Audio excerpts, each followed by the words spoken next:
This is Sean Thomas Radcliff. Welcome to another episode of Preservation Oaks.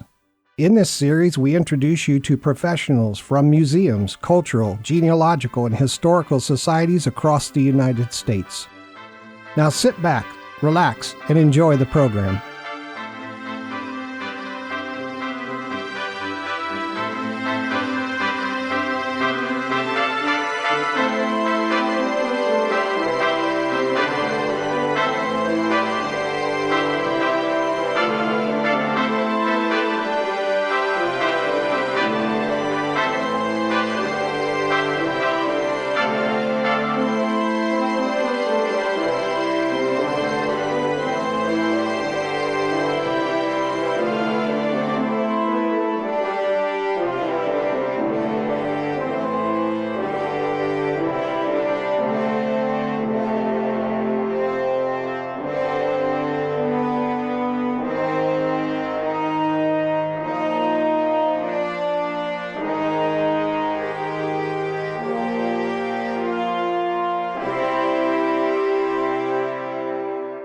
Good day, everyone. Thanks for being here. We have a great program for you today. On this episode, we're excited to welcome Betsy Rutz and Cris Osier from the Marquette Regional History Center in Marquette, Michigan. Since 1918, this nonprofit has been all about preserving the area's history, connecting the past, present, and future. But the History Center is more than just a place with exhibits and artifacts. It's a vibrant hub where the community comes together, shares stories, and makes history come alive. Stick around because by the end, you'll be inspired to join their mission, whether it's through membership, volunteering, donations, or just stopping by for a visit. Hey, I'm Sean Thomas Radcliff, and I'm coming to you from Salt Lake City, and this is Preservation Oaks, the original talk program on Microstream Radio, where we feature information about museums, cultural and heritage institutions, associations, historical and genealogical societies, and history-focused media creators across the United States. By the way, our main platform is preservationoaks.podbean.com, but you can find us on nearly all podcast platforms, as well as Rumble, Getter, Minds, TikTok, Facebook, Odyssey, and YouTube. So wherever you listen to the program, I appreciate it very much when you like, comment, follow, or subscribe. If you're interested in becoming a guest on our program, or if you have any questions or comments, please feel free to email us at preservationoaks@gmail.com. I'd like to extend a huge thanks to all of you who've been championing our program. Your enthusiasm and support mean everything to us. By helping us spread the word, you're not just expanding our reach, you're also honoring the amazing heroes of Preservation Oaks who tirelessly protect our history. They deserve all the recognition, and you're helping shine a spotlight on their incredible work. So thank you for your awesomeness. Our passion is to highlight and celebrate the wonderful organizations we call Preservation Oaks. These groups and their dedicated volunteers are the everyday heroes safeguarding our past for the future. Our Preservation Oak organizations and their teams are the backbone of our cultural heritage, working diligently to ensure our history remains alive and accessible. And you can join this heroic journey. By sharing our program, you're playing a crucial role in supporting these extraordinary efforts. Let's keep this momentum rolling. Spread the word, support your local historical organizations and museums, and together, we'll ensure that our rich heritage is preserved for the generations to come. Thank you for being part of our incredible journey. Hey there, this is just a heads up for everybody to get ready for the next awesome episode of Preservation Oaks. This time we're heading over to the Castle Museum of Saginaw County History with the amazing Jennifer Vanette and Tom Trombley. The Historical Society of Saginaw County and the Castle Museum are all about bringing the story of the Saginaw region to life through exploration, preservation, and sharing the rich history and culture of the area. Housed in Saginaw's original post office, this landmark building has been standing strong for many years. It was almost lost to demolition twice, but it's still here, with a history stretching back to 1898. Considered Saginaw's greatest artifact, the Castle Museum showcases everything from the Native American tribes and early settlers to the boom of the lumber industry along the Saginaw River, and even the rise of the automotive industry with steering gear innovations. Whether you're into ancient history or tech breakthroughs, there's something for everybody at the Castle Museum. It's the perfect spot to explore Saginaw's past and discover how it's shaped today. Come check it out and take a step back in time with us. I can't wait for this episode, and I know you'll love it too. All right, that being said, let's get this show snapping. Here's a quick biography of today's guest. Cris Osier grew up in Michigan's Upper Peninsula and returned there in 2006 after studying at Northern Michigan University and working on the East Coast and in East Lansing. She worked in the hospitality industry where she helped plan all kinds of events, big and small, at hotels, a golf resort, and a spa. Cris loves making history fun and interesting for everyone. She started as a development director, took some time off to have a baby, then came back as assistant director and eventually became the executive director in 2016. Now, Cris leads a small but awesome team that pulls off 25 to 30 educational programs each year, while also running a museum store, research library, and a world-class exhibit gallery. Even though it's a lot of work, her team makes it look easy and makes Cris look good too. When she's not at work, Cris enjoys hanging out with her family, her son who's at Michigan State, her high school daughter, her husband who's a musician in a country band, and their 9-year-old pug named Fern. Betsy Rutz has a lot of experience teaching at art centers and colleges, working in customer service, managing a workshop center in Ann Arbor, Michigan, and helping her husband with a successful retail business in Marquette. For the past 12 years, she's been the museum educator at the Marquette Regional History Center. In this role, Betsy works with everyone from preschoolers to college students, seniors, tourists, and local groups. She creates fun and educational programs based on the museum's history, exhibits, and special displays. Betsy also organizes community events like historic bus tours, lectures, and day camps. Plus, she coordinates the volunteers who help keep the museum active and engaged. All right? So, welcome to the program, Cris and Betsy. Thank you. Thanks so much for having us. You're very welcome. Thank you for being here. Hey, what's your favorite spot along the shore of Lake Superior in Marquette? Well, I have to tell you that I run in the mornings and I have a spot on what we call Dog Beach that I jump in during the summertime and fall and spring to cool off. And it's just one of the most peaceful spots. You can hear the seagulls. You, of course, hear the waves. I'm basically in solitude normally because it happens around 6:30 in the morning. So I really, really love that spot. That's very nice. Down from your history center, down near Lake Superior by the lower dock, I think they call it, there's these huge like townhouses or apartment buildings that would be very nice to live in, and you could run right there. It's very nice. Yeah, that's a pretty area as well. I used to sit down in Oakland, California, right on the San Francisco Bay and have lunch every day right there with the seagulls and that kind of thing. So I know the feeling. It's really good. Yeah. What's your favorite local Marquette festival or event? I understand the History Center conducts cemetery tours and either sponsors or participates in the local Blueberry Festival, the Harbor Fest, that kind of thing. But what's your favorite?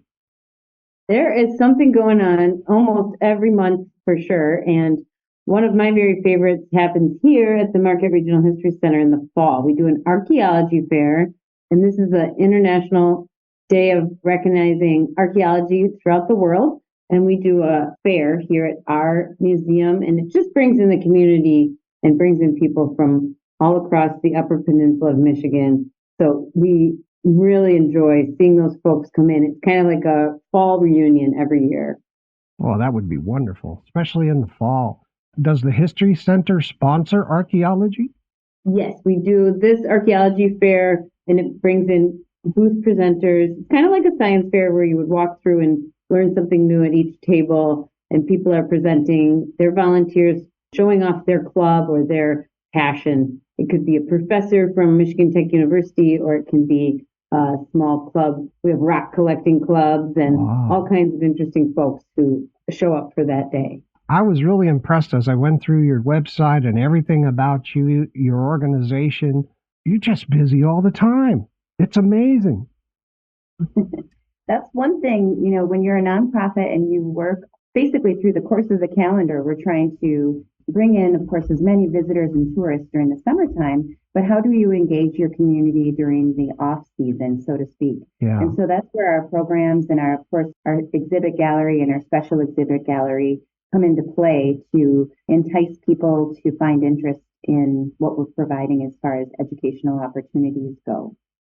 Very cool.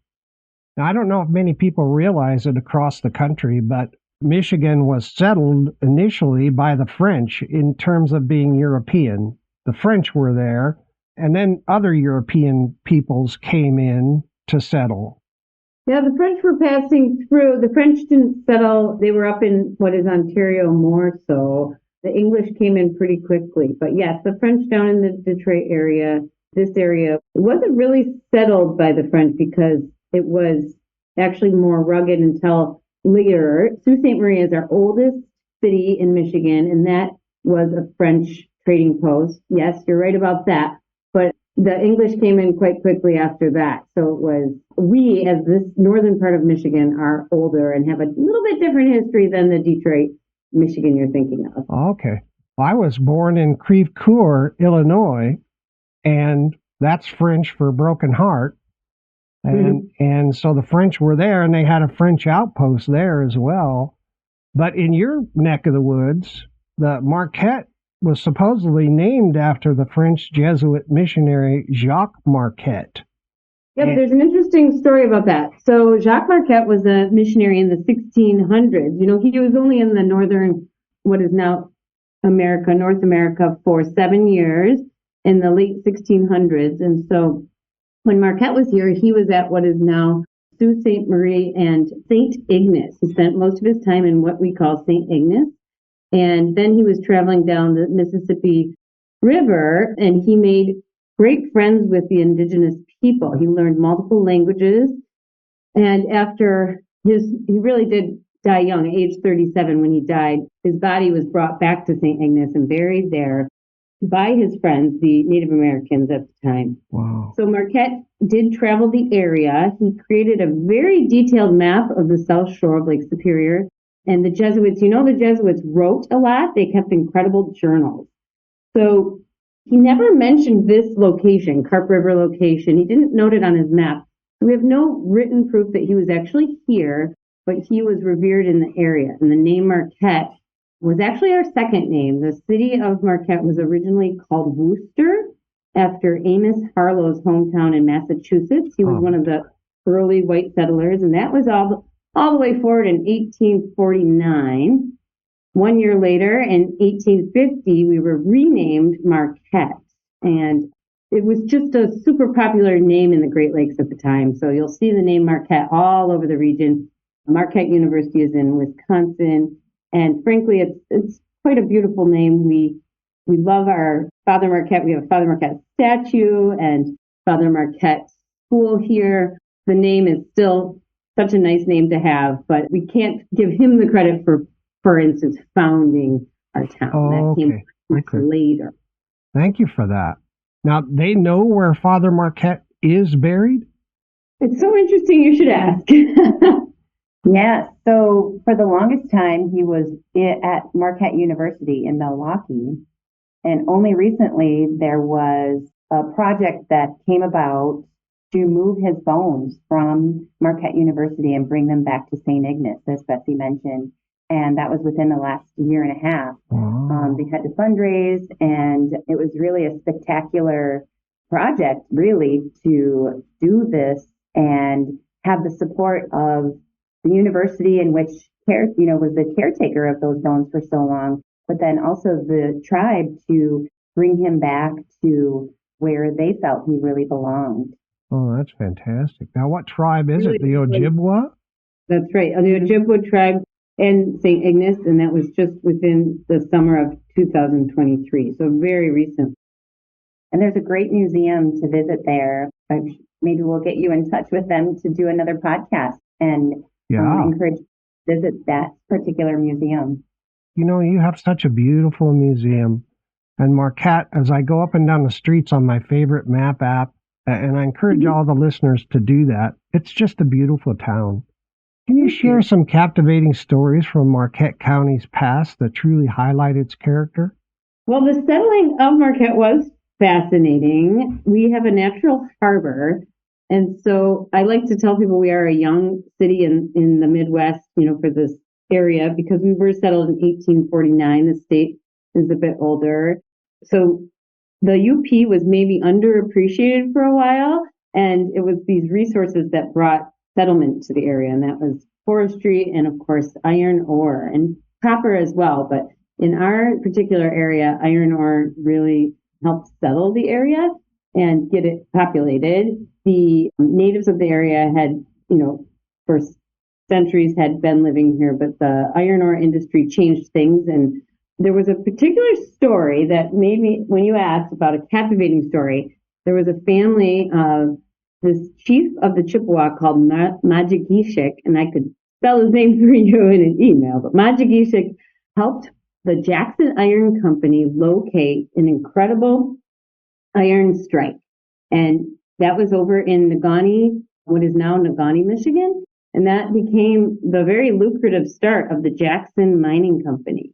Chief Majigishik was promised a small part of the company, a share in the mine, and he was never granted that share. So years later, his daughter, Charlotte Kabogum, also known as Laughing Whitefish, tried to make good on his claim and get the payout on his share. Yeah. The company refused. Oh. So his daughter took the company, Jackson Mining Company, to court, and they ended up in the state of Michigan Supreme Court.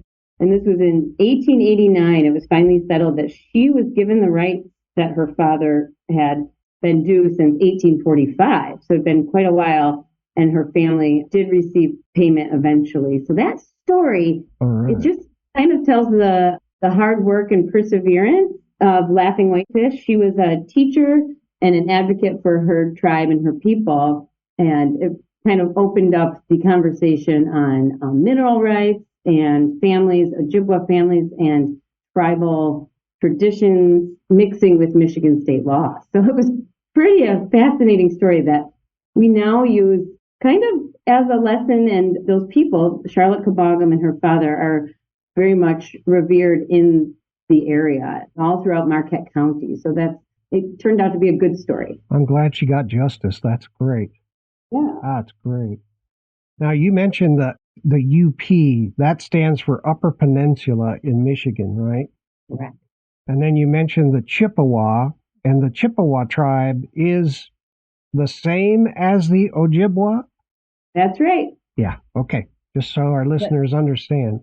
That's right. The Chippewa and the Ojibwa are the same family tribal group. The different pronunciations by the French and English meant that we had two different words coming out of that. Ojibwa, Chippewa. Okay, very cool. The native heritage that you have there in Michigan is just wonderful. Are you still in contact with the tribes? Well, yes. We have displays in our exhibit gallery. We have a wonderful wigwam that was built specifically for our exhibit by an Ojibwa elder. We try to incorporate educational programs throughout the year. We have showed documentaries. Yeah. Wow. I think the more we can talk about it, the more people can learn in interesting ways, the better it is. And more understanding comes out of what we can provide our community. Not only that, but when people come into the History Center and they see the Native American artifacts that you have there and the wigwam and so on, that's authentic. Absolutely. Wow. One of our favorite programs, and we did it twice, was a winter storytelling. We had a smudging.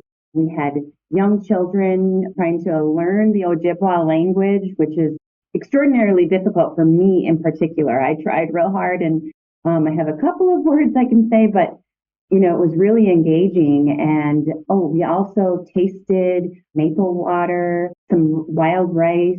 So we were incorporating food. we really try to do all of the touch points, not just the learning, but the heartstrings, and food brings us all together.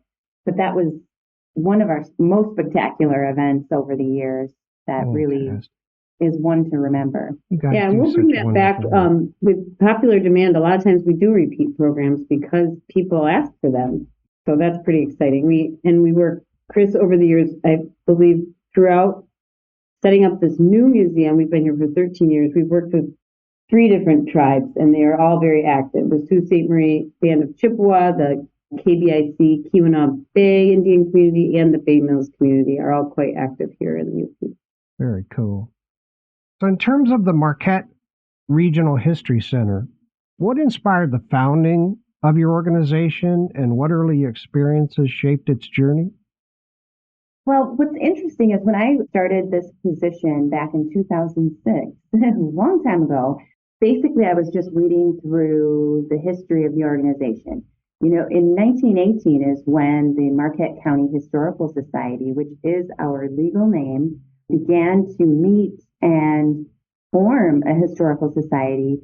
It was primarily of people from the West End, which is Negaunee and Ishpeming area. And basically, they were just starting to collect items that they wanted to preserve and, live on into the future. I always feel like it was a very forward-thinking group.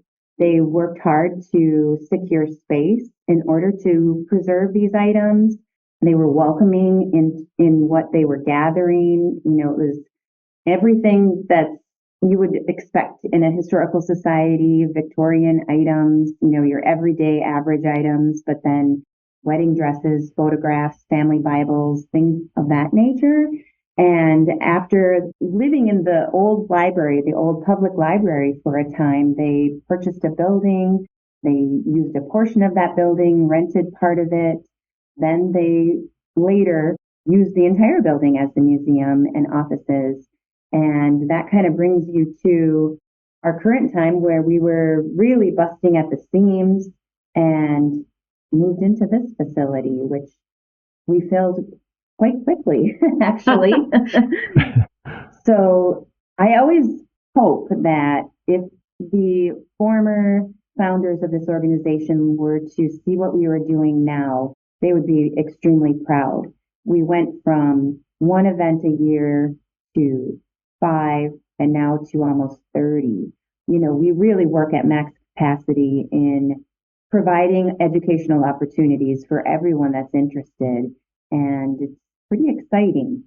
For the small staff we have and the limited funding we have, we really make a lot work and look pretty flawless from the outside. Sometimes we have a few snafus behind the scenes, but what you don't know doesn't hurt you, right? People of Marquette and Marquette County, they don't know how lucky they are to have the History Center. It is something that many organizations would love to have. It opened in March of 2011, and it's just beautiful. You also have a hall for rental there in the space, right? Yes, and that's been incredibly popular in the last 13 years for weddings and all sorts of interesting parties and event rentals. Fantastic. All right. I'd like to provide listeners with the contact information for the organization. Their website is marquettehistory.org, and Marquette is MARQUETTE. That's marquettehistory.org. You can find them on Facebook at Marquette History. YouTube, they have a YouTube channel called Marquette Regional History Center.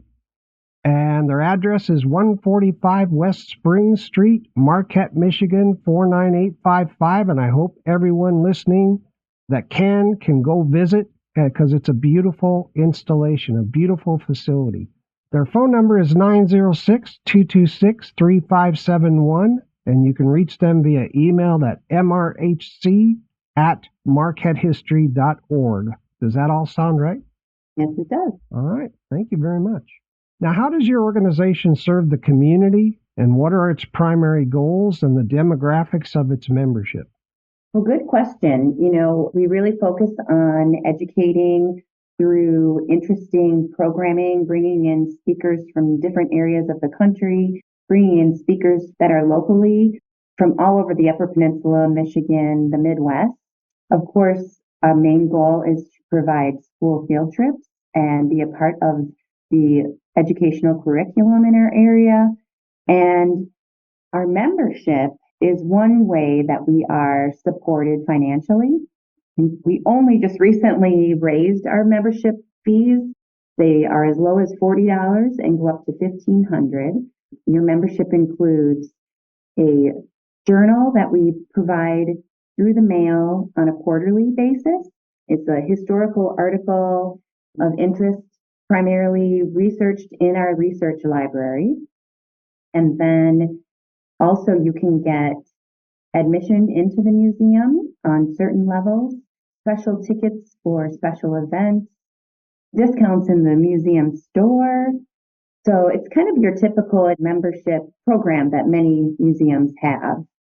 But our primary goal really is to provide stories of our past for people to connect for the future and to be a community resource and a place where people can come and learn and study, have fun, volunteer. We really, when you see the word center, that kind of encompasses what we do. You guys do fantastic work. The center's beautiful, and it is really, truly a center that people can come to. I'm sure you have, I don't know what the totals are, but I'm sure you have thousands of visitors per year, especially in the summer when people are visiting. Yeah, we do have a good visitorship. It's interesting with being in a remote area. We do have visitors from all over the country. In fact, last year when I was giving my year annual report at our annual meeting, we had visitors from 32 states, and there were 5 or 6 countries in which visitors came from. So it's pretty spectacular to imagine people from California, Florida, New York, getting a snapshot of the history in your community and learning what was here. We actually just recently had a student from Sweden who is working on their final senior project using our materials in our research library to get that paper completed. So they reach us, obviously the internet has helped immensely to grow our reach.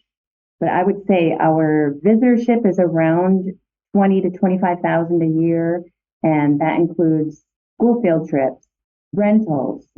We rent our gathering hall for weddings, conferences, meetings, special parties, and then of course people just coming in to see the exhibit gallery, which is really the biggest reason we're here. Yeah, very cool. Plus you guys have lectures and all. I mean, you guys have educational events.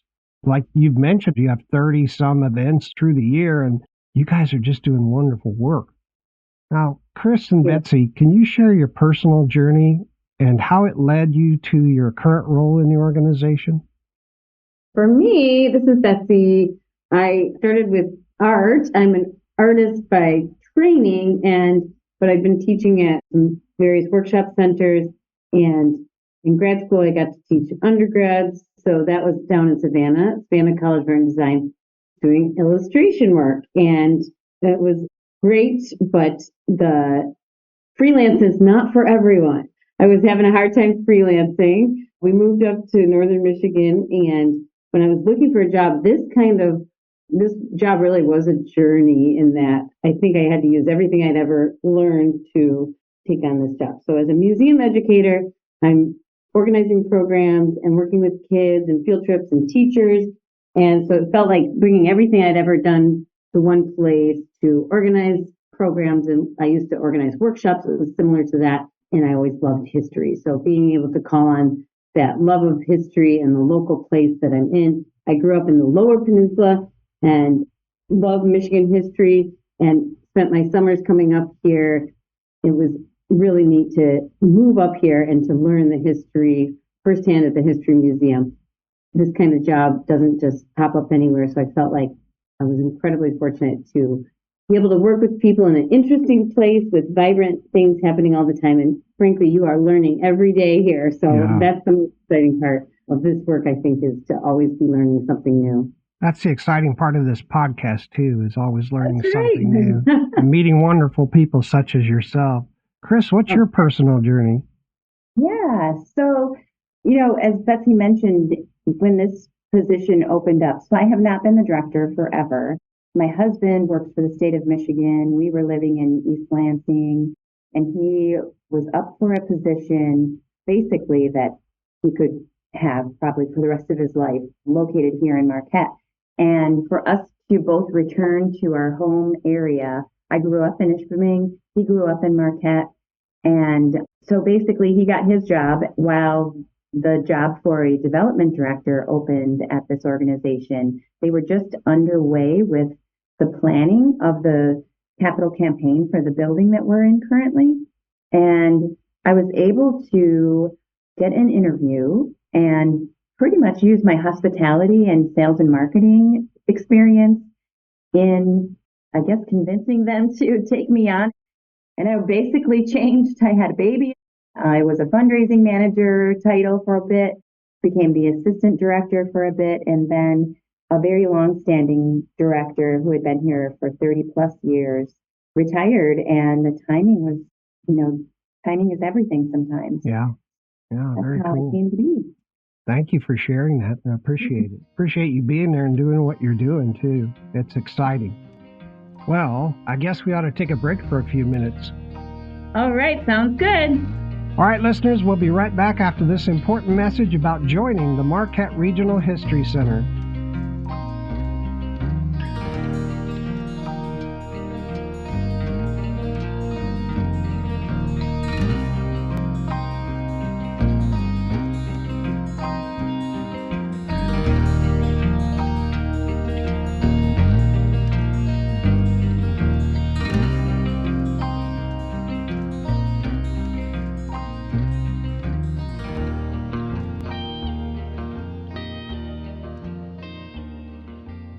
History is more than just dates and facts. It's the story of who we are, where we've come from, and where we're going. At the Marquette Regional History Center, they bring these stories to life, and they invite you to be a part of it. By becoming a member of the Marquette Regional History Center, you're not just supporting a museum. You're joining a community dedicated to preserving and celebrating the rich history of Marquette County and Michigan's Upper Peninsula. Their members play a vital role in ensuring that the stories, artifacts, and culture are preserved for generations to come. Membership has its perks.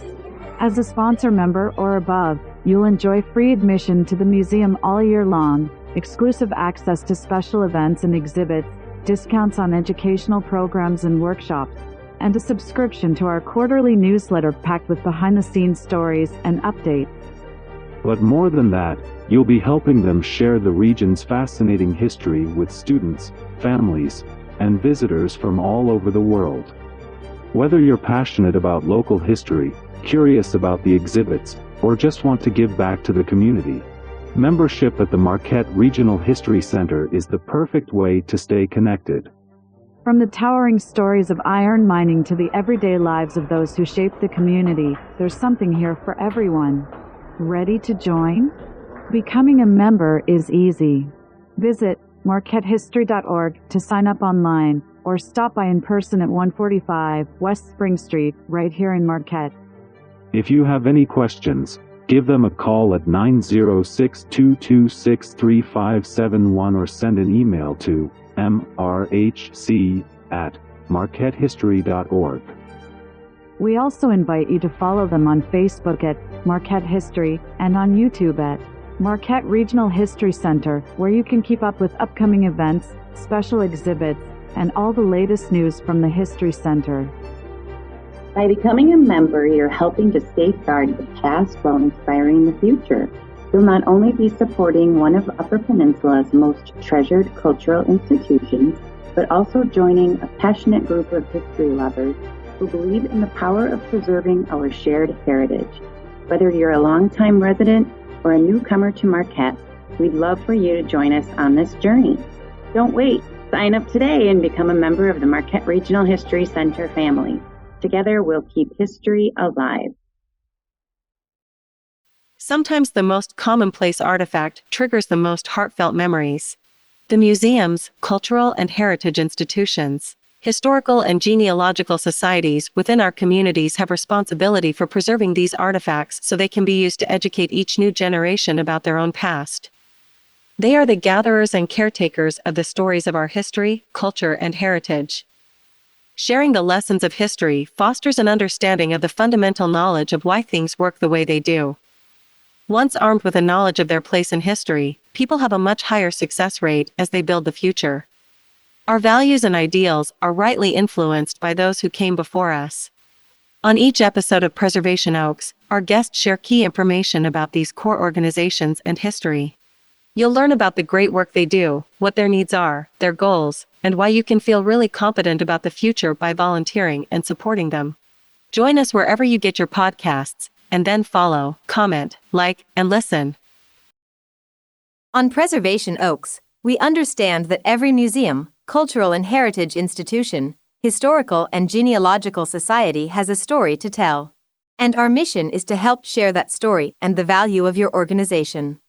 When you appear as a guest on Preservation Oaks, you unlock and share your story with worldwide listeners. If you're interested in being a guest on the program, send an email to preservationoaks@gmail.com. We're proud to help tell your stories, one valued organization at a time. Oh, this miserable cold. And my sinuses. Haven't you heard about Dristan? Dristan decongestant tablets for real relief from cold's misery and sinus congestion.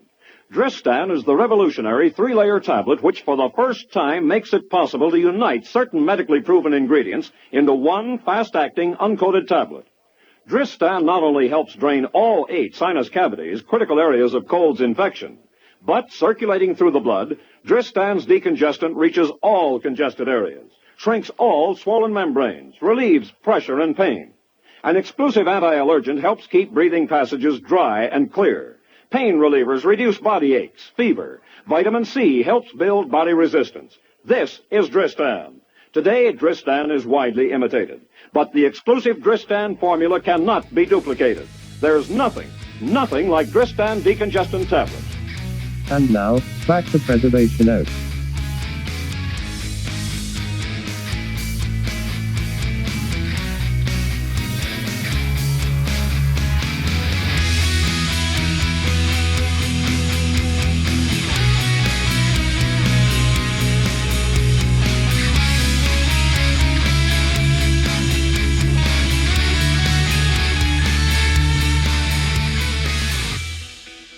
Welcome back to Preservation Oaks. I'm your host, Sean Thomas Radcliff, and we're here today with Cris Osier, Executive Director, and Betsy Rutz, Museum Educator from the Marquette Regional History Center in Marquette, Michigan.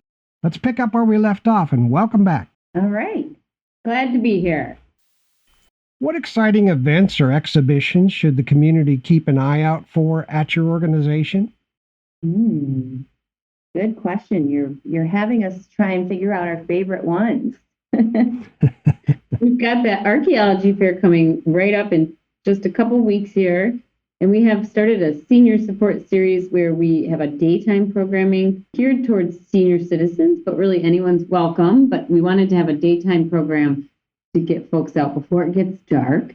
That's exciting, and it's been really well received. We have holiday programs, and we have a new exhibit also opening this fall. So we are full steam ahead. I really enjoy the fact that you've got a senior support event series. That's really unique. I haven't seen that. Let me think. I don't think I've seen that anywhere but one other organization, maybe. And I really, really respect that. That's great. Thank you. Well, and the unique story behind that is it was one of our members' ideas. And he's very passionate about seniors and making sure they are well cared for and their well-being is enriched. And we know that seniors, oftentimes no one wants to drive at night in the dark, especially in winter's coming. So he really wanted to have something in the afternoons and to have topics that help them with their everyday life. a really good example was in the summer, it was about shopping and what you can do to extend your dollars, which of course is super important currently. But it was a really unique take in working with our food co-op in town, which conjures an idea that, oh, that's expensive.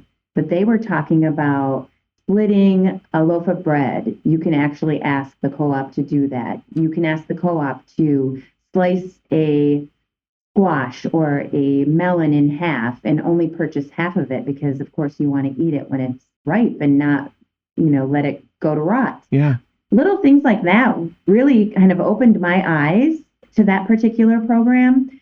And I think it was really well received. And we're going to have the series back again next year. We're working on the topics, and we really hope that it's one of our anchor programs well into the future. And we're always bringing in the history. It was great to have old recipes and historical cooking artifacts and photographs. We like to find the history in every topic. Fantastic. You also have something else very unique in that you have on your website an events page, and it has voluntary donations for the various programs for 1 person, 2 people, 3 people, 4 people. Yeah, so our programs we ask for a $5 per person suggested donation. And really that's, obviously to help us with our operations costs. However, if someone is unable to, make that donation, we have no problem allowing them to come in. There is no turning anyone away at the door. This opportunity on the website is for you to pay digitally and maybe to pay for other people that you might want to help attend a program. Yeah, pay it forward kind of thing. That's nice. You have another exhibit I was reading starting called School Days Educating Marquette County Special Exhibit starting in October. Yes. So that's being worked on right now. Our special exhibit gallery, the former exhibit on Guts Frisbee has been uninstalled and the education is being installed. And months of research, printing, typing, writing, work has gone into putting up this next exhibit. And so it's kind of crunch time for our curator, Jo, but she's doing a fantastic job. And everything will be ready for opening on Monday. Very cool. And Betsy, did you get involved in that one? I'm helping with some hands-on activities. Thanks for asking. Yeah, it's fun to create interactives for exhibits. And I could really spend a lot of time on this. I actually have to limit myself and say, all right, only one more afternoon on this because I would love to really dig in and spend all my time in that exhibit, I'll tell you. For education, we were coming up with handwriting activities, math, and so we're actually doing an interactive Q&A. Are you smarter than a 6th grader? And I got to design the questions, and it's an interactive wooden board where you lift up the question to find the answer. People really do like hands-on, and we try to put that into every exhibit. Oh, very cool. I have to add one thing about the education exhibit. We're hoping that all of our youth start to learn cursive handwriting. Yes. They're going to get inspired by some of the materials that we have on display because the writing is so beautiful and we really want to bring back cursive writing. Yeah, that cursive writing I think is still important for kids to learn. I really do. I agree. And actually, I've read that it's easier for people with dyslexia to learn cursive rather than printing. Like it's made to be, it's made to flow. Once you start learning about the structure of it, it makes so much sense. And so I encourage anyone can do it. October 7th, we have a special episode coming out on October 7th with Anthony Greco, who's the director of exhibits and interpretive planning at the Buffalo History Museum in Buffalo, New York. And the purpose of the special episode is to talk about who needs an exhibit designer. Ooh. And when you mentioned how long it's taken you to create this exhibit. It can take months. It's kind of like any artwork, you're never done because you can always perfect it. Yeah. Our curator is a pro and she does an incredible job, but it's, months and months of research It is. And I learned how hard it is. It's very, very difficult to be so collaborative and do a good exhibit, a professional exhibit.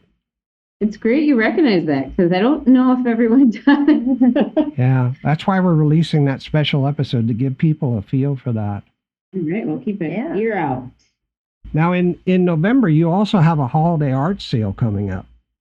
We do. So the Holiday Art Sale is a 24-year-old juried art show, and it's a sale, obviously geared to kick off the holiday shopping time of year. And it was actually the City of Marquette's Art and Culture Center who started this particular sale. They decided to hand it off to us, which we were more than happy to take it on. Their staff just kind of took a little bit different direction. And so we've incorporated it into our dollhouse days, where we bring out dollhouses that are dressed in holiday flair. Kids can come into the museum, and anyone actually, for $2, and then they get to shop the sale. We have a bake sale in the room, and we also do a membership drive on that day. And usually we get about 1,000 people into this facility on that day, and it's really incredible. The artistry in this community is incredible. We had to turn away 17 artists from this juried show, and it's an independent jury that comes in and reviews the work and makes the decisions for us, which is we're super thankful for, because that can be very hard to turn someone away. But of course, we try to make it a really well-rounded show, so all sorts of mediums are involved: jewelry, painting, ceramics, textiles. Really, you can find something for everyone, and very unique and beautiful pieces. So anyone who's in our area, I really encourage you to come and check it out and get your holiday shopping started, or maybe even completed on that day. Yeah, that would be a marvelous thing. I bet everybody has such a great time. It is. And then you've got Tuba Christmas coming up, which sounds very interesting. Tuba Christmas. Yeah, so Tuba Christmas, it happens all over the world. And basically, tuba players play Christmas music on a designated day during the holidays. It's always free and open to the public, and it's a great way to kick off the holiday season. This is the one, I believe Cris told you, it used to be outside, and we were excited to be able to provide a warmer place for those tuba players so their fingers didn't freeze. Fantastic. It's a great coming together. It's amazing having tubas from around the region gather. I'll bet that just sends shivers up everybody's spine with all those tubas going off. Wow. It really is. It's a great time. The conductor, he actually is really fun with the crowd. He'll have his serious moments, but then he has everyone laughing. He gets crowd participation by handing out the giant cymbals, crash during certain songs, of course, and that just makes everyone laugh. Oh, that's very cool. What types of exhibits can visitors currently explore at your facility? We have our permanent exhibit gallery, which is a wonderful timeline from natural history to present day. The timeline starts with a beaver pond and an underwater scene, which is an underwater pond scene, and then we have an actual cutaway of a beaver lodge. That exhibit is incredibly popular, and where we have many of our animals on display. So these are mounts. We've also got, across from that, we have an underwater Lake Superior exhibit, and that exhibit includes shipwreck artifacts that the museum has had in their collection for quite a long time. And we're able to display those under some fish mounts so people can see a big sturgeon. These are just examples of how detailed we get. Within that area, we have a weather exhibit, our geology exhibit. We move through to the first people, the Paleo people, and multiple artifacts there from the evidence people have left behind from thousands of years ago in the Upper Peninsula. And those were the Paleo people. And we've got spear points, arrows, heads, and that kind of thing. And then it moves to the much more modern Ojibwa exhibit with that full-size wigwam. We have a fish and wild rice camp exhibit in the Ojibwa exhibit, and a couple of canoes. We have a trading post and exhibit about surveying.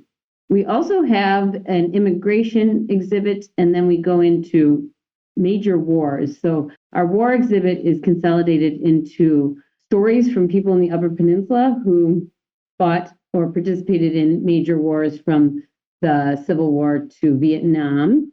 And that's as far as we go with the war for now. But we just have so much more to tell. So we also have kiosks, these computer kiosks where people can stop in the exhibit gallery and read more about things that are added or stories that fit into the museum that way, with photographs and oral histories. Then the museum keeps moving in a nice big circle. We've got innovation and industry. We have a Youper camp, which is a wonderful exhibit. It starts lots of great conversations at the hunting or fishing camp. We have a full-size sauna, and then we have a communities exhibit. And the communities exhibit includes our hockey and a homemade snowmobile and other things from communities in the area, from clubs to all sorts of organizations and festivals. And then I can't forget the logging exhibit. We have a forestry and logging exhibit. So those are all on permanent display, and within each exhibit, it gets very detailed, and you can always dig in for more. Thank you for sharing that. That's really cool. You have so much. No wonder you're filling that place up, huh? Yeah. And what were you saying? Did you notice Betsy's pronunciation of the word sauna? I did notice that. I feel like I have to take this platform to be sure that America understands that sauna is pronounced sauna, and that I did actually go to Finland, and that is how they pronounce it. And it is cool. We have it phonetically spelled out on the wall, and for a good reason. Yes, because growing up downstate, I would have said sauna. Yeah. I had to learn. That's very good. The Finnish population in the Upper Peninsula has made an incredible influence and is still quite strong. So we really respect that and love to feature the Finnish traditions in our museum. Oh, that's great.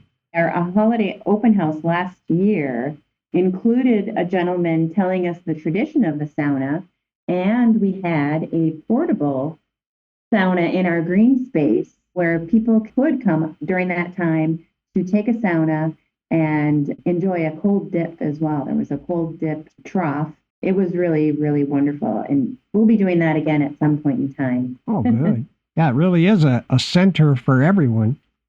Now, are there parts of your collection displayed outside the museum, like at the local library or VFW or airport or places like that?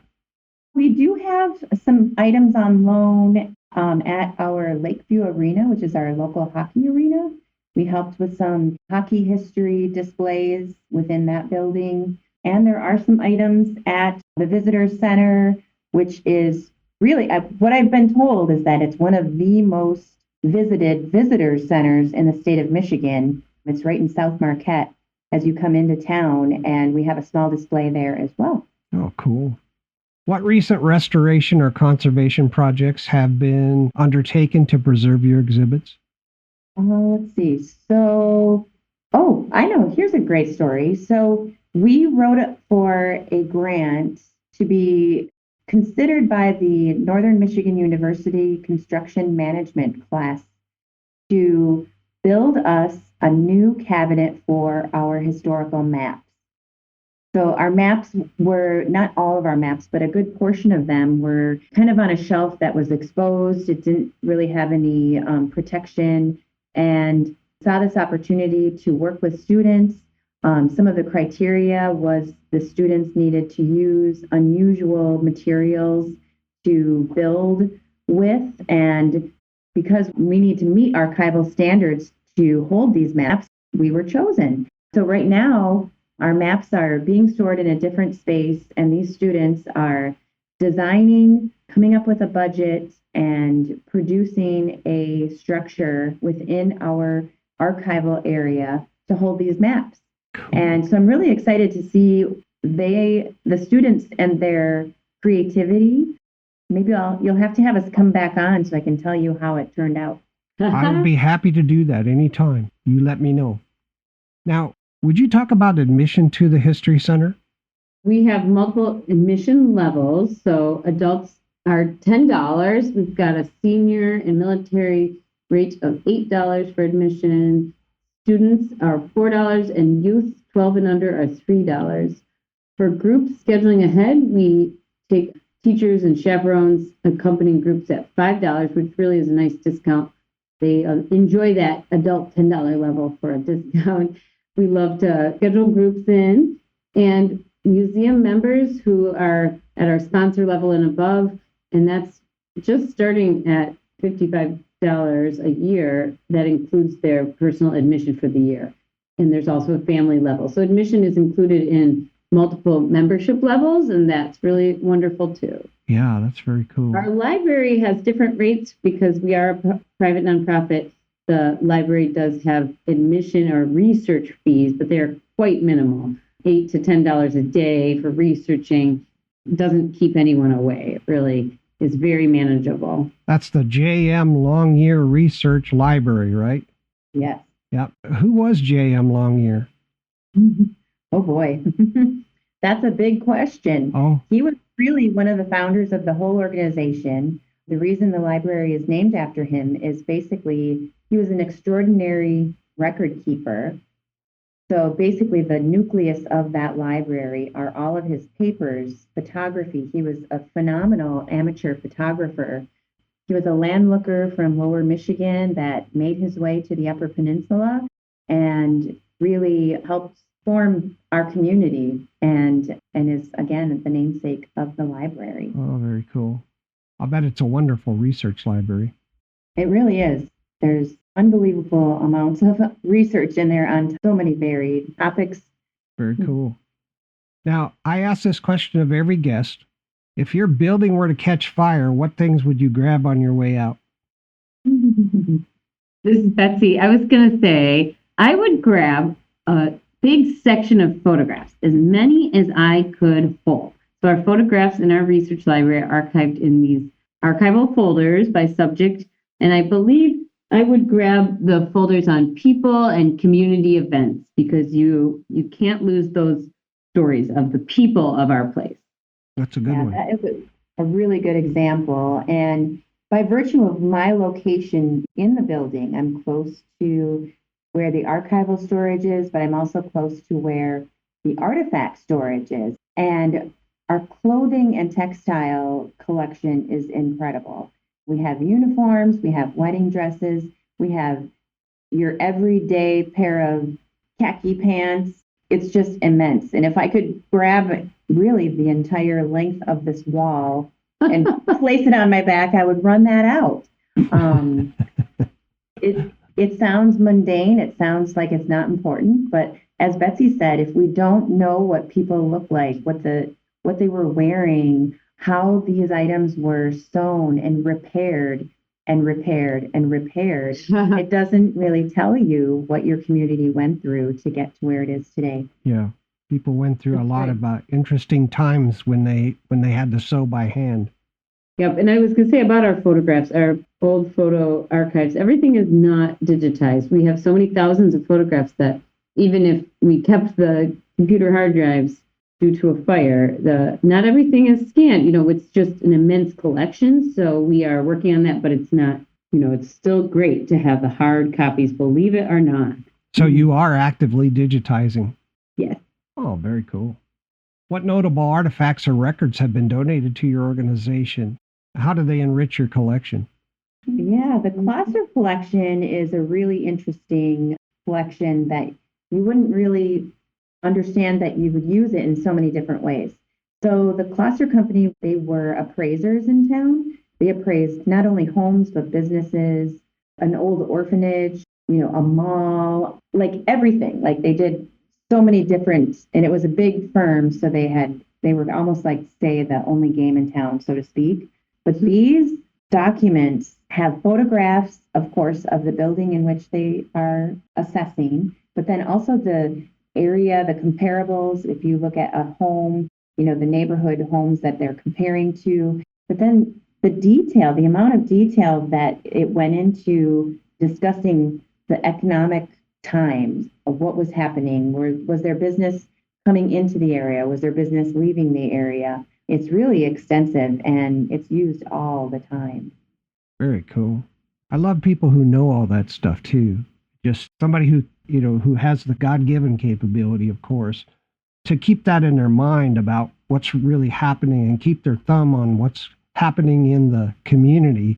Well, like the center has to, right? Right. Just wonderful.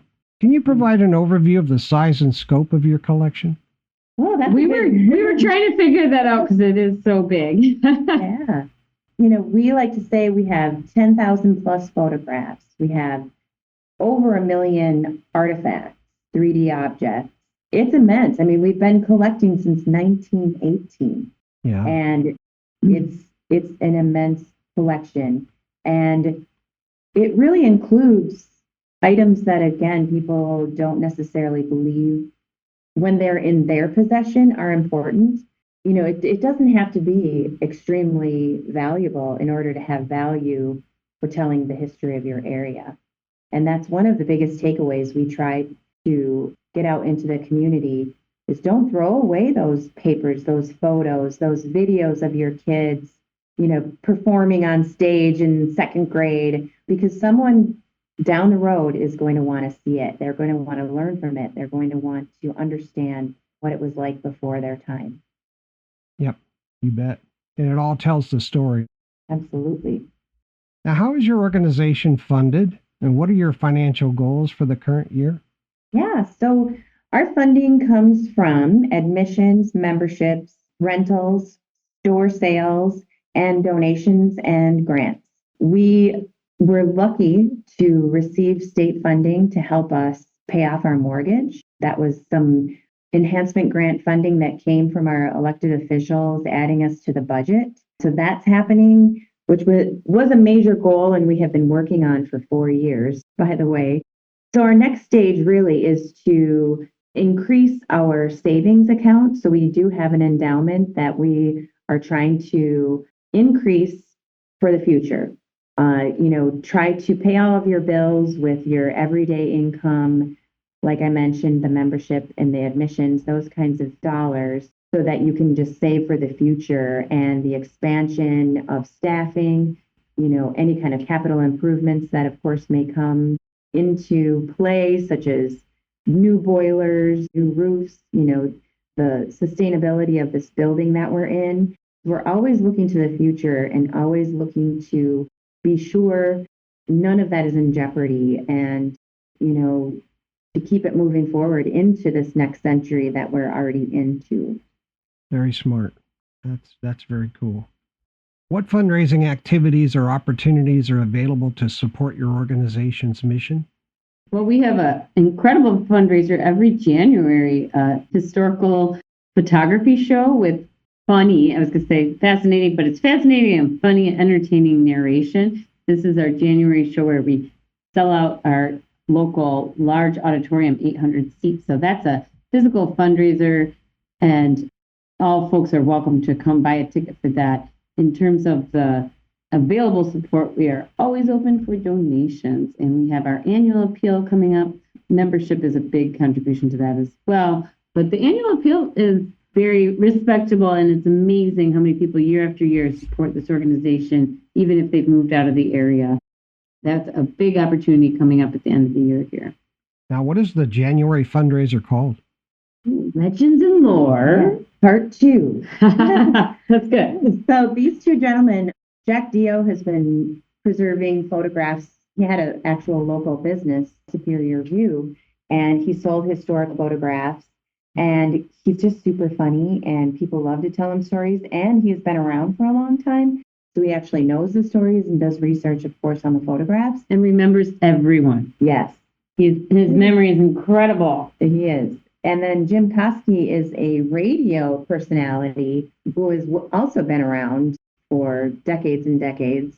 And both of them, when they team up on the stage, it's hilarious. And what's so amazing is people don't even understand that they're learning anything because they're having such a good time. So there was so many legends and lore from last year, we had to make a part 2, and that's what this year is. Yeah, but they've been doing this for years with a different theme every year, and they're so popular that we've recorded the shows, and people, if they miss it, will buy the recording. Oh, yeah. For $10, but it shows that they really want to see it, and they'll have a digital copy to watch at home. That's how popular it's become. Now, you said the History Center has a store. We do. Yes. All right, fantastic. Did you want to cover anything else on membership? Chris mentioned the life members. The highest level is a life membership, so it's a one-time. When it's that larger payment, it is a one-time membership, and you're good for life. And that, I think that's, people just really are proud of that. When they purchase a membership at that level, it is meaningful, and meaningful to them, meaningful to us. It's like, we never would be exclusive, but we are a welcoming club, I'll tell you that. That would be an event to get a tattoo over. Just show it at the door. Here you go. I'm a life member. Here you go. We have some young, very young life members, but we also have, of course, senior life members, and there is also a plaque where you will see your name listed on the large group of life members. Oh, that is very cool. Yeah, that's very cool. I like that. Yeah, I really do think people are proud of being a life member, though. They'll mention it sometimes. Yep. It's cute and wonderful that they enjoy being here. All right, I think it's time to take a break. Sounds good. We can take a break. All right, listeners, we'll be right back after this important message about donating to and supporting the Marquette Regional History Center.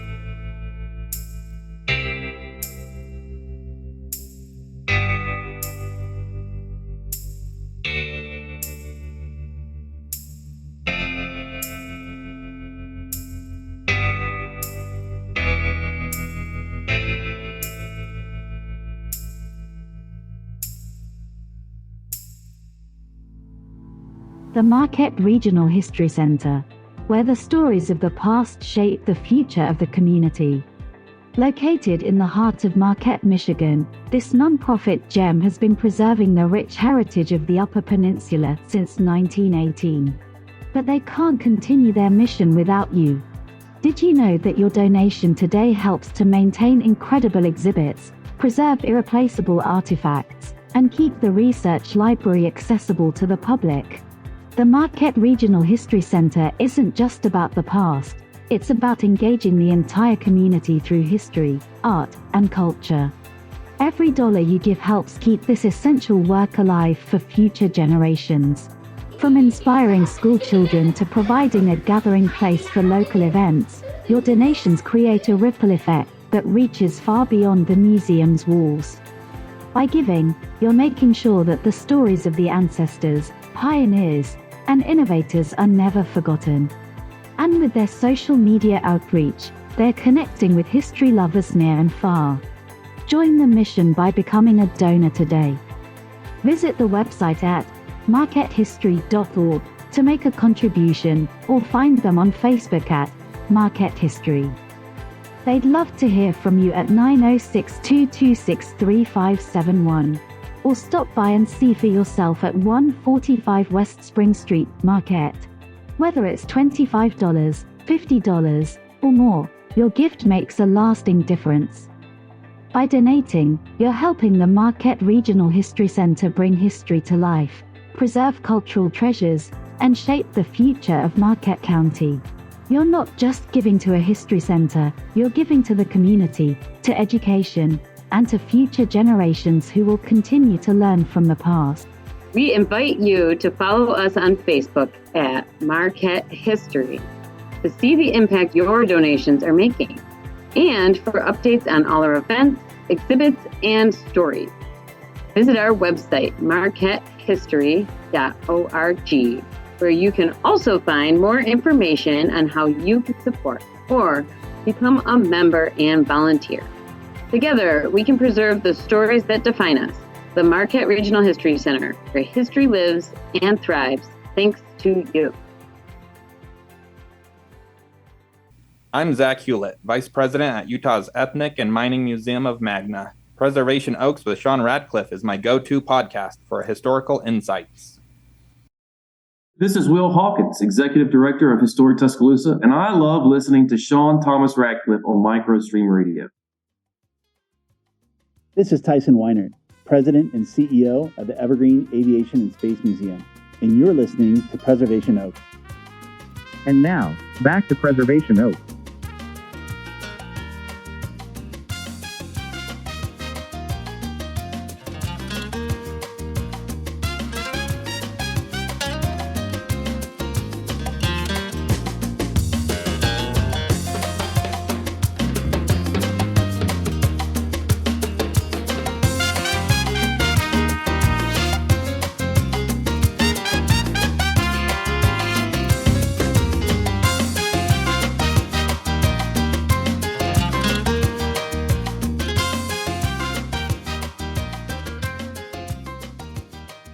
Welcome back to Preservation Oaks. I'm your host, Sean Thomas Radcliffe, and we're here today with Cris Osier, Executive Director, and Betsy Rutz, Museum Educator from the Marquette Regional History Center in Marquette, Michigan. Let's pick up where we left off, and welcome back. Wonderful. Thanks for having us back. Betsy, Cris, how do you collaborate with schools to educate students about local history?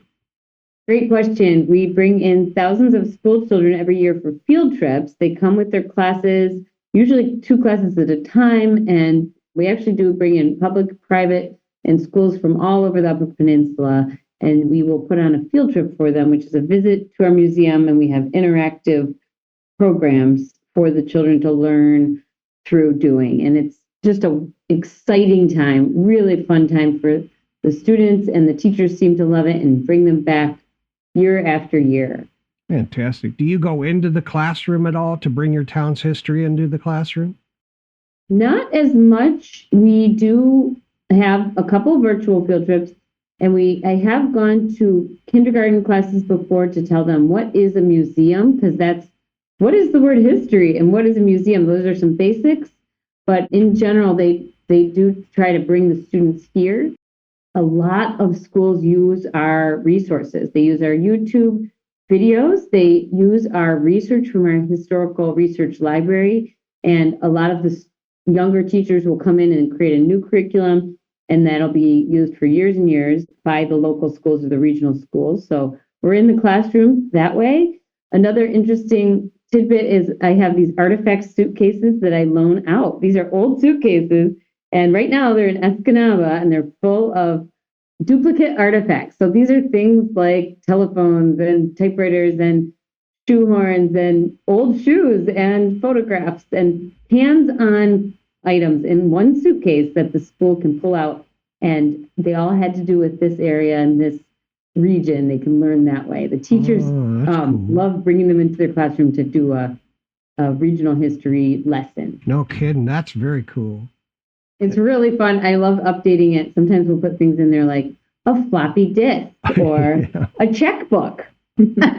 Oh, you guys have floppy disks in your artifact collection? Wow. Well, those are the duplicates. Wow. Things that kids can hold and say, what in the world is this? Yeah, I haven't seen one of those in years. Wow. Now, I understand you also have a YouTube channel and something called digital documentaries on your website. Yes, and that is such a great resource. We've had programs recorded. We will record them ourselves, and we try to edit them to the best of our ability. And we've learned, as you work with audio files, we actually did some audio downloads also. There's a tour you can take in your car with your download and have a tour of the town. We call it our audio tour. Marquette Audio Tour, but we have all of these files that are available digitally, and that's from those Jack and Jim fundraiser shows on stage to a recorded Zoom presentation. The different programs have different variations in quality, and folks will buy those to watch again and again. One interesting one was we did a whole story program about the Dead River flood, and this was 20-year anniversary of a big flood. We had multiple people on a panel, and we recorded that, and it really became infrastructure history and history of the people as well. And that's been well received. Folks really wanted to learn. If they didn't make it to the program, they download it and watch it later. Yeah, that's great. Glad you're doing that. You also have a newsletter? We do. Our newsletter comes out quarterly to all members. It includes Harlow's Wooden Man, which is a historic journal on different topics. And then we do a newsletter that is written by the staff and gives a little snippet of what's happening in each department. And then, of course, talks about upcoming events as well. And that, again, is sent out quarterly to members. It is available for purchase. And we have all of our issues of Harlow's Wooden Man in our library for future reference and research. Very cool. Now, when the summer tourist season swells, in particular, how do you, or do you, try to get the word out to all these tourists that are in the area only for the season? Yes. So our social media outlets are pretty extraordinary. We work really hard to keep them very active. We will do some paid advertising, say through Facebook.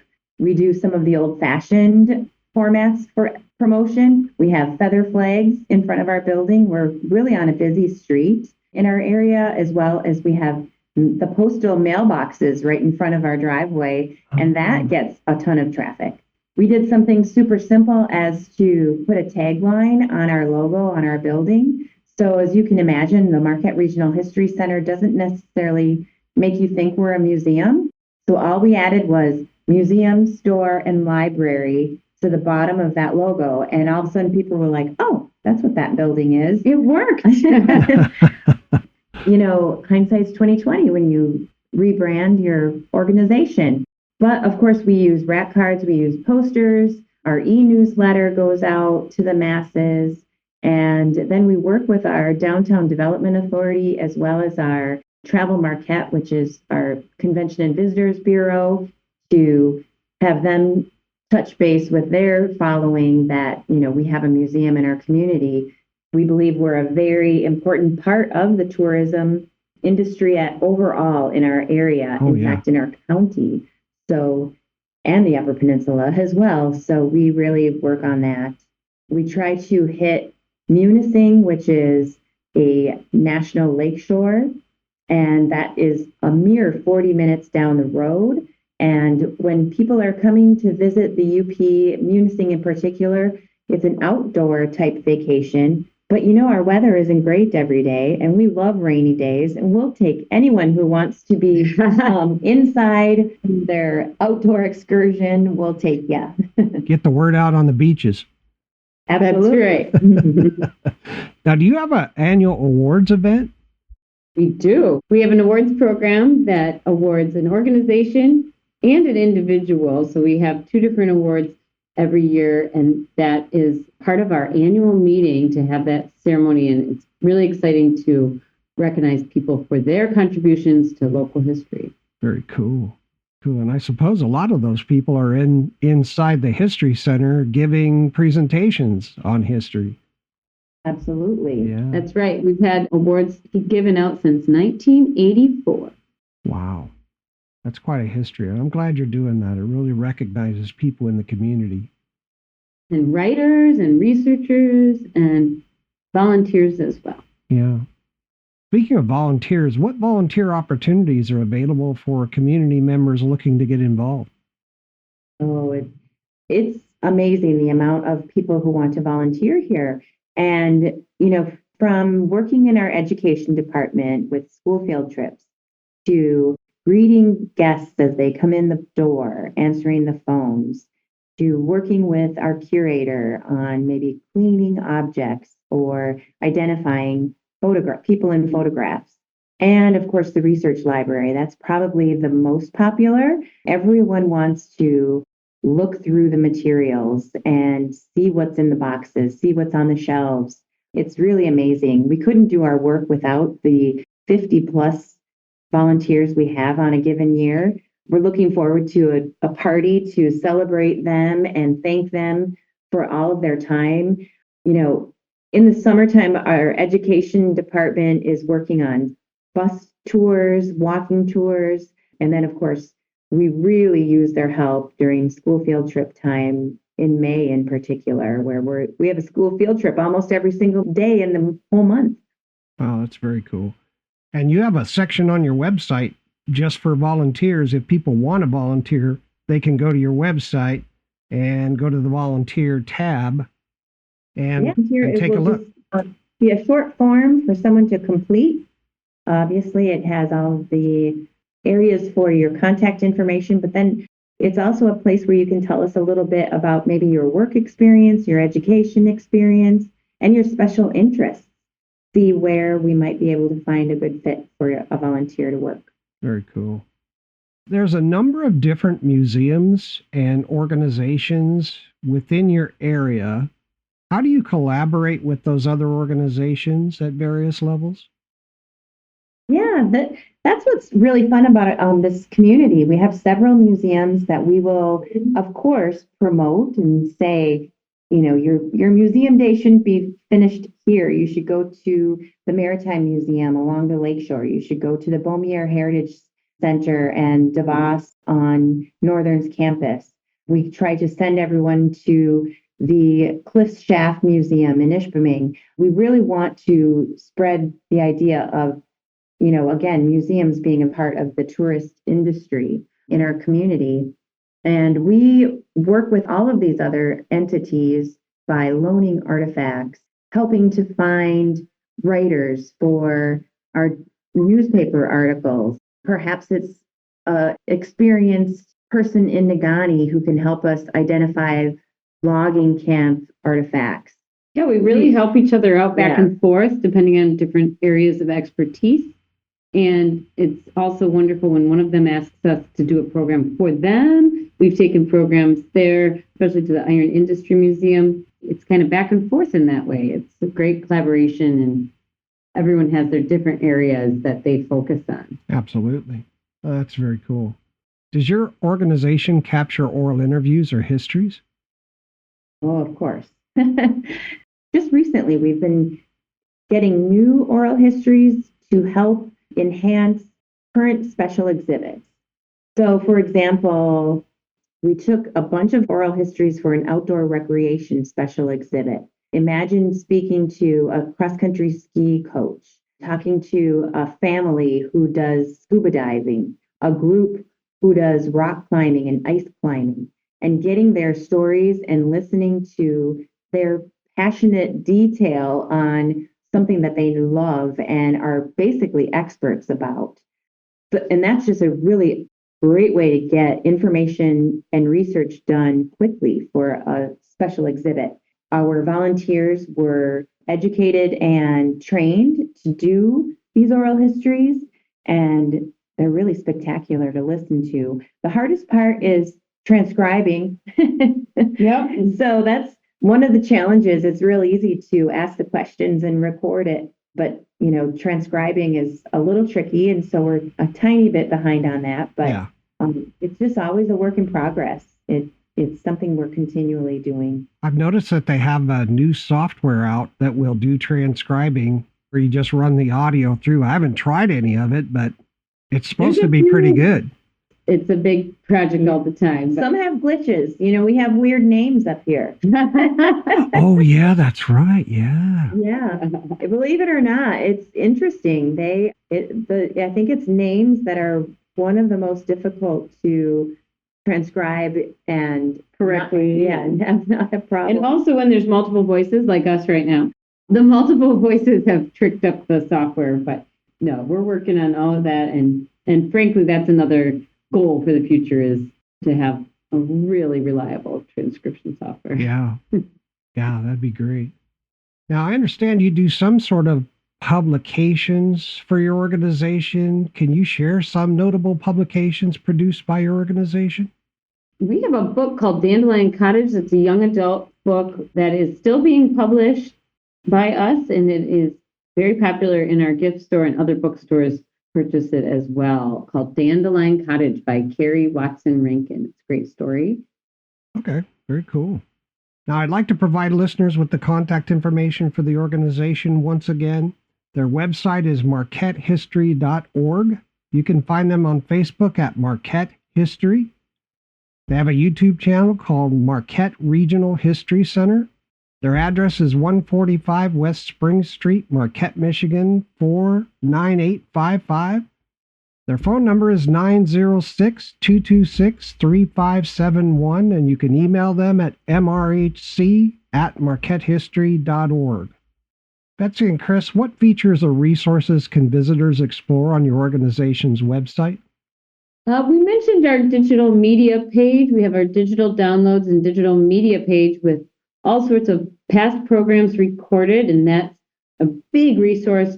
We also have on our website special exhibits, and we've got a couple that are quite in depth. The outdoor recreation in particular happened to fall during the peak of the pandemic, so we put all of those oral histories on the exhibit webpage. It's called The Great Outdoors, and this exhibit, if our website ever crashes, we'll be sad to lose this because it's got all of these categories from bicycling and dog sledding to wildlife photography, snowshoeing, ski jumping. You can click on that ski jumping page and see photographs, learn about the sport in the area, and listen to an oral history about that sport. So I would say that's one of our best resources on the website is the special exhibits that have been put on.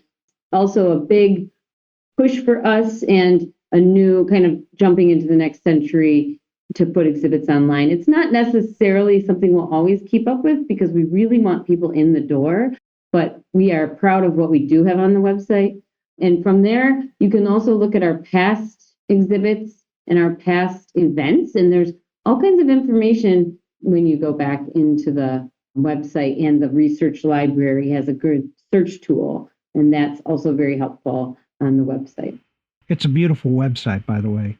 You do a great job of maintaining it, and I encourage everybody to go to marquettehistory.org and check it out. It's really nice. And you'll find a lot of resources there. Thanks for being such a fan. You bet. Now, how can people best support your organization financially? What are the available donation methods? Well, I think the best way to support is to be a member and continue your membership year to year. You'll get to know what we're doing, add it to your calendar of events for fun things to do throughout the year, and it really does support us. You would, of course, receive Harlow's Wooden Man, and you can certainly join on our website. You can do the old-fashioned way by coming into the building, grabbing a membership form, and filling that in and sending in a check. But of course, we take credit cards at the door as well. We make it pretty simple, and we make it very affordable, and we really feel like it's worth your investment. And we want people to get something out of it. We're really not just looking for your donation and for you to walk away. We want to engage and interact with our members and our supporters. I like the way your donation page is organized on your website. It's financial support, and there are various categories, like you can donate $25 up to $500 or name whatever you want and click one button and bada bing, you've done it. I don't think you even have to be a member to donate. You do not. Yep. It's fantastic. So hopefully, listeners, you'll go there and put in a small donation, for the History Center. It really makes a difference. What strategies are you using to attract and involve young talent and their skills in your volunteer efforts? That's an interesting, we're always looking for new young people. And I do think that history is becoming cool these days. And that's part of our strategy is to offer very well-rounded and diverse topics for our educational programs throughout the year. And also to be open to students from Northern Michigan University. We are really trying to increase our social media interaction to include YouTube, TikTok, Instagram, Facebook, and X. We are going to Northern Michigan University and participating in their events such as Fall Fest, which is like a welcoming day for new students and old students, where there's tables throughout the campus to learn about what's happening in the community and what's happening on the campus, different clubs and organizations like that. And it's really well received. We've had many, many people this semester alone asking to volunteer here. And to the point of, I feel like, wow, it's working. Yeah. We had an intern, a summer intern, who we were looking for a summer intern to help in our education department. And she was so amazing. She's now a full-time employee. She actually worked this Fall Fest, and her idea, we had a collection of vintage postcards. So basically it was a box of vintage postcards. It's all the exact same postcard that we had an abundance of in our store shelves or whatever.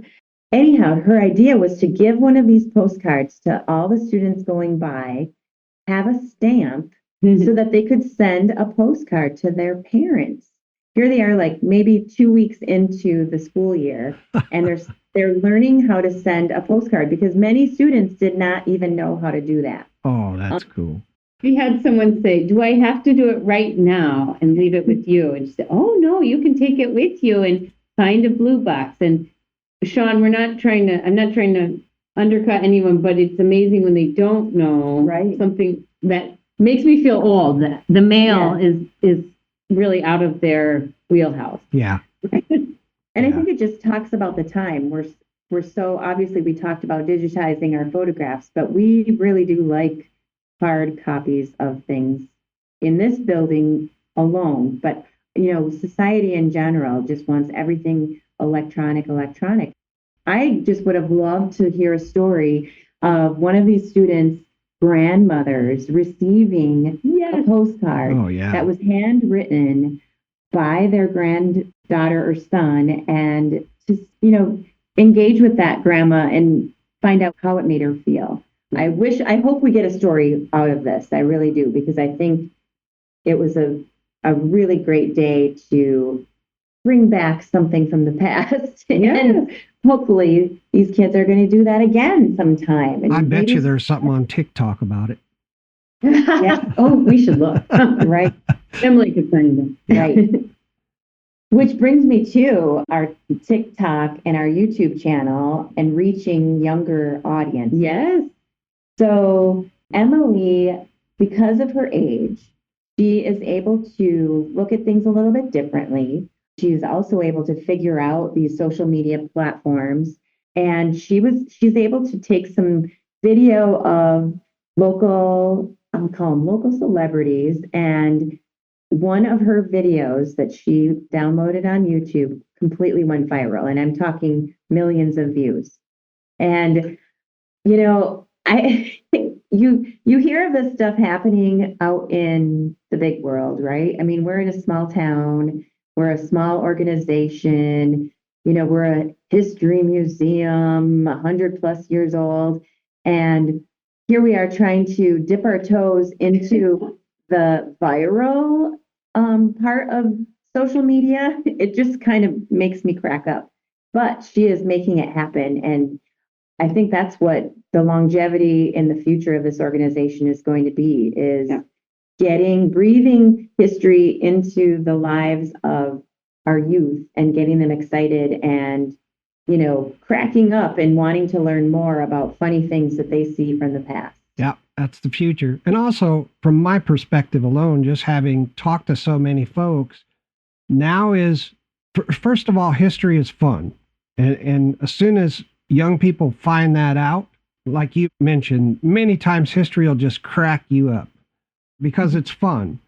And right now, if you get involved in history and volunteering in museums and your historical society and genealogical society, it's the best time in the world right now, because you can say someday, looking back, that you were in on the ground floor when the holodeck finally got delivered.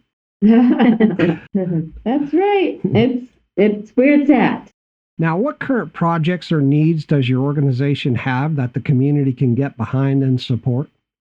Following us on social media is really fabulous. Like, maybe sometime we'll get to that monetizing YouTube. It really is. Cris said it. We've got to stick with what's happening to stay relevant.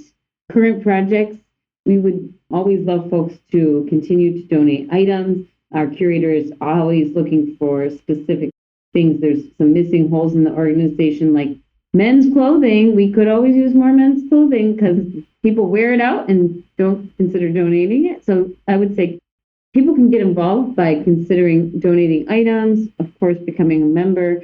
Projects also include those oral histories, and it's always a bit of scheduling, but we can get those oral histories recorded here. So if you have a family member or a friend that you think their story is worth recording, that's a project that's timely, and we would definitely want to talk with you and take your history, because those stories are, once they're gone, they're gone. It's great to get the first person view of what it might have been like to live on a dairy farm in Marquette County and what your memories are. Otherwise, if we don't get it recorded, we will lose that. And it's something that we're always doing, is collecting histories. Okay. And I'd like to also add, come to us with your ideas. Some of the best ideas that we have received were from our members, volunteers, and someone who maybe knew someone who knew about that dairy farm. For real, reach out. You keep saying our email is mrhc@marquettehistory.org. I personally open that email every morning and read emails of people saying, hey, asking research questions, but I would love to have emails that say, I want to learn more about this, or I want to learn more about that. And we really do take those suggestions and ideas and we try to run with them. They might not be immediately, but we definitely try to work them into our program series or some form of what we have going on here. You have the teachers in the area asking their students that question for you? That's a great point. I'm not sure they are, but we could encourage that for sure. Yeah. In what ways does your organization uniquely contribute to the community, and why is its role so crucial? Really are a great overview of the community. So we uniquely contribute by telling the story of so many, I would say. Also being open year round. A lot of organizations in this area have to close in the winter. We're open year round, so we contribute a year round program schedule, and a museum to visit and a library to visit. So that's actually unique, and it's crucial to keep people cheery through the winter, to keep things moving in the community and to keep those people connected and coming back. Yeah, it would drive me crazy if I were a historical society or a museum and have to close for 6 months or 4 months or whatever it is out of the year. Yep, you just get going and you have to close. So I do feel like our year-round status is nothing to sneeze at, because it takes a lot of work, and people really do enjoy this place year-round, and that's pretty crucial in the community. Now, you mentioned your research library, the value of the research library and the help that they provide to family historians across the country. What kind of consulting or genealogical research services do you offer to your members and non-members? Well, we have held workshops where you can build your family tree, but we provide one-on-one research help and assistance through our research librarian, our assistant librarian, and we must have 15 tried and true genealogical experts as far as volunteers in the library. And they are really good at their job. I don't think we've ever turned anyone away without finding and uncovering some type of information about a family. Very cool. And is there a cost for that? Yeah, there's punch cards that you can purchase. You can go by project. You can also be at a certain membership level, which will include unlimited research in the library, which, if you have a big family tree that you're working on, I advise that as, the best option. The librarians are really good at uncovering what the topic is and what the research scope is, and helping, with that fee structure. And they really are very minimal. Okay, fantastic. Is there any additional message or important information you'd like to share with the community or your members? My message is, obviously, please come and visit us if you're in our area, but also when you are out and about touring wherever it may be that you're visiting, seek out the small organizations and the local businesses and support them. It's real important that we're all in this together, and we're all trying to make it. And I always hope that people are going to museums and enjoying the hard work that staff puts into it, but also learning from the community in which that museum lives and getting a better understanding, seeing that really we're all we're all just people wanting to love their family, love their friends, and just be peaceful and happy. So that's my takeaway. Okay, thank you. Cris and Betsy, I want to thank you for spending time with us today.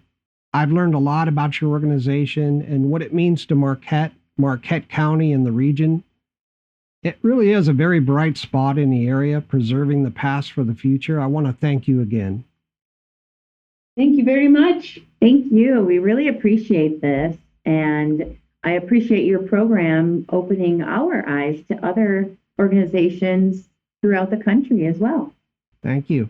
And with that, we'll end our time with our guests, Cris Osier, Executive Director, and Betsy Rutz, Museum Educator for the Marquette Regional History Center. Listeners, please stay tuned for my comments and wrap-up, which is coming up next.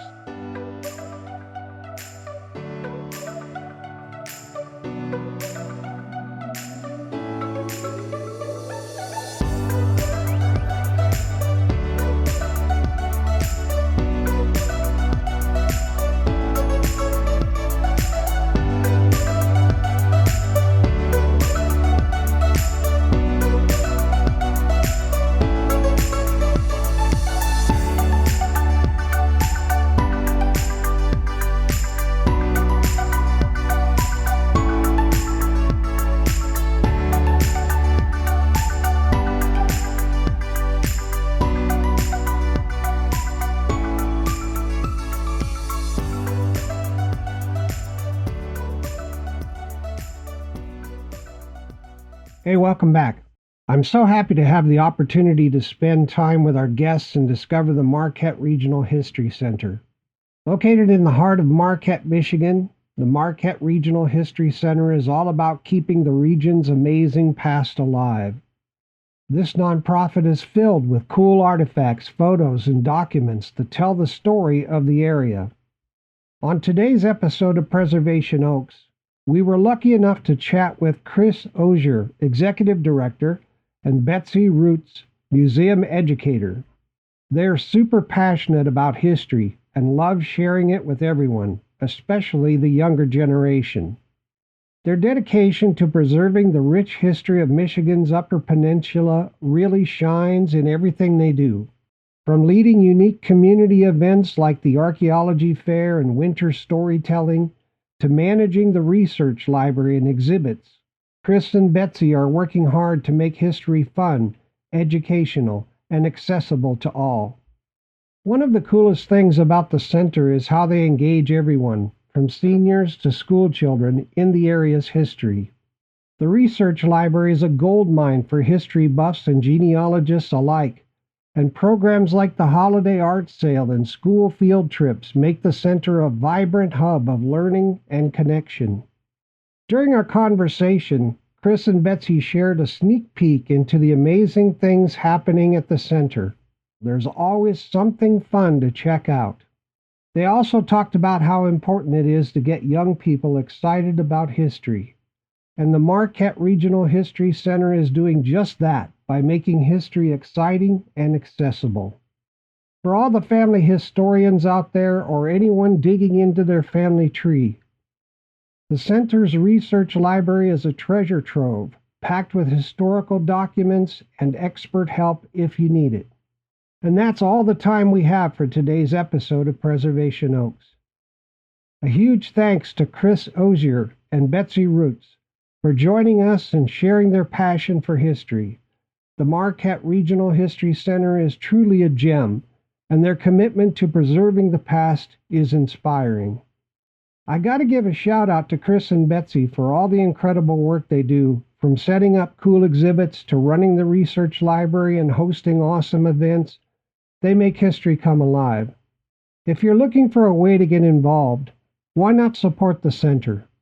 Becoming a member gets you free museum admission, discounts in the gift shop, and invites to exclusive events. You can also volunteer.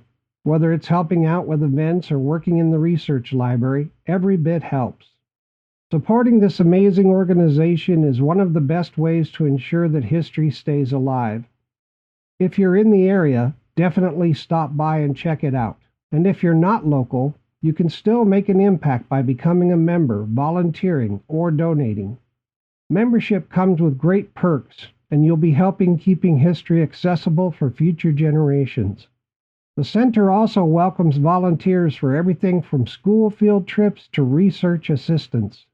Every donation counts, big or small, and helps the center keep creating new exhibits and programs. Head over to marquettehistory.org to learn more and support their mission. Thank you again to Cris and Betsy for their time and dedication, and thank you for tuning in to Preservation Oaks. By supporting places like the Marquette Regional History Center, you're helping keep history fun and relevant for generations to come. One last time, here's how you can get in touch with the Marquette Regional History Center. Their website is marquettehistory.org. You can find them on Facebook at Marquette History. They have a YouTube channel at Marquette Regional History Center. Their address to visit is 145 West Spring Street, Marquette, Michigan 49855. You can phone them at 906-226-3571, and you can email them at mrhc@marquettehistory.org. Now, if questions occur to you and you'd like more information, please connect with the organization via the contact information provided. If you're a listener in the area the organization serves, or if you're a listener researching ancestors in the community the organization serves and you're not already a member, please consider joining and supporting them. I hope this information helps the audience understand how valuable the Marquette Regional History Center is to the community and what kinds of excellent services they have to offer to their members and the public. The Marquette Regional History Center is truly one of our nation's preservation oaks. Okay, that's a wrap for this episode. Music used today is from Cymbalbird, Feet Music, Fat Bunny, Reed Mathis, Tim McMorris, Cinemedia, Gentle Jammers, and Scott Holmes. Microstream Radio is a registered trademark. You can visit us at www.microstreamradio.com. This broadcast is owned and copyrighted by Microstream Radio. It cannot be rebroadcast, downloaded, copied, or used anywhere without the written permission of Microstream Radio. Hopefully you found today's episode useful, informative, and thought-provoking. If so, please like, comment, and subscribe. Thanks to everybody for listening. Stay curious and keep exploring the incredible stories that shape our world. This is Sean Radcliff. We'll be back next time with more stories, more history, and more interesting guests. Until then, keep on giving and keep on living the good life.